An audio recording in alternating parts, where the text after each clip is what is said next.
কবরস্থান ও শ্মশানে যাওয়ার রাস্তা বন্ধ করে দেওয়া হয়েছে বলে অভিযোগ। অন্য পথ না থাকায় মরা মহানন্দার এক কোমর জল ফিঙে কবরস্থানে নিয়ে যেতে হলো সপ্তাহে। এমনি ভিডিও ভাইরাল, যদিও ভিডিও সত্যতা যাচাই করেনি শিলিগুড়ি এক্সপ্রেস। চরম দুর্ভোগের এই চিত্র দেখা গেল হরিশ্চন্দ্রপুর ১ নম্বর ব্লকের তুলসীহাচা গ্রাম পঞ্চায়েতের বসতপুর গ্রামে।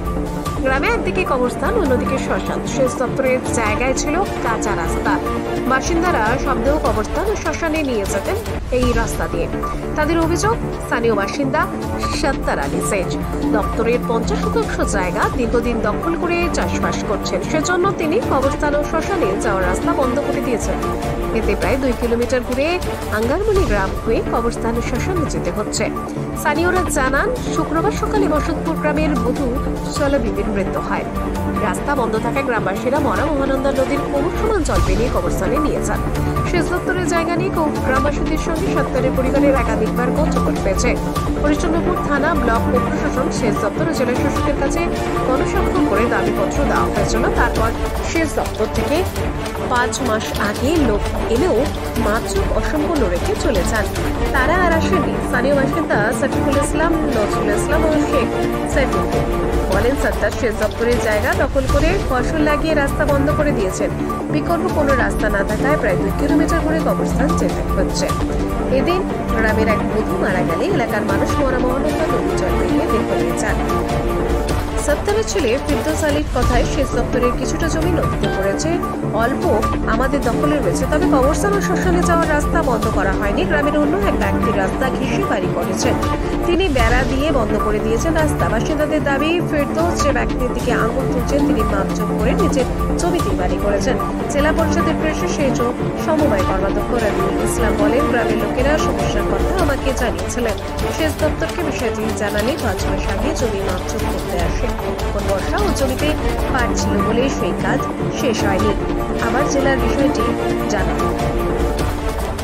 প্রগতি নার্সিং কলেজ অ্যান্ড স্কুল। এখানে শিক্ষা মানে কেবল ডিগ্রি নয়, এখানে শেখানো হয় মানবতার পাঠ। ৩ বছরের জিএনএম কোর্স এবং 4 বছরের বিএসসি নার্সিং।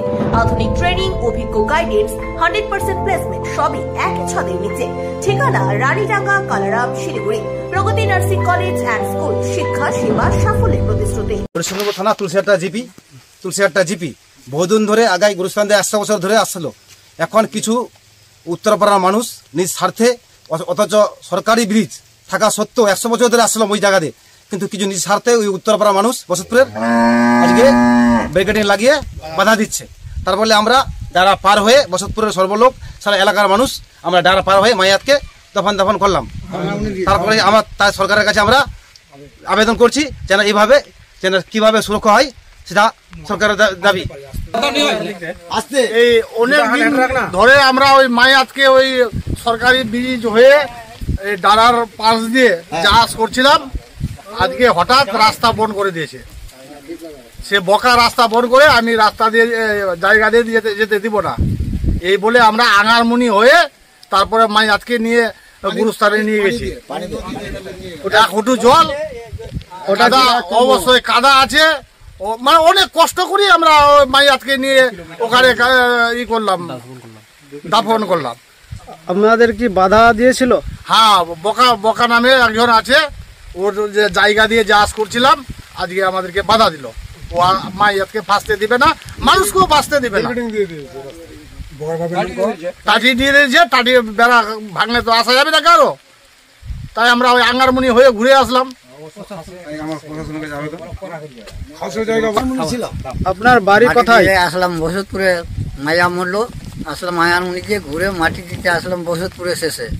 হ্যাঁ, আরো কিছু বলবো নাকি? আপনার বাড়ি কোথায়? মোবারকপুর। কতটুকু জল দিয়ে আপনি আসলেন মাটি দিতে? এক হাঁটু। এখন মায়াতকে মাটি দিয়ে বাড়ি যাচ্ছেন? হ্যাঁ।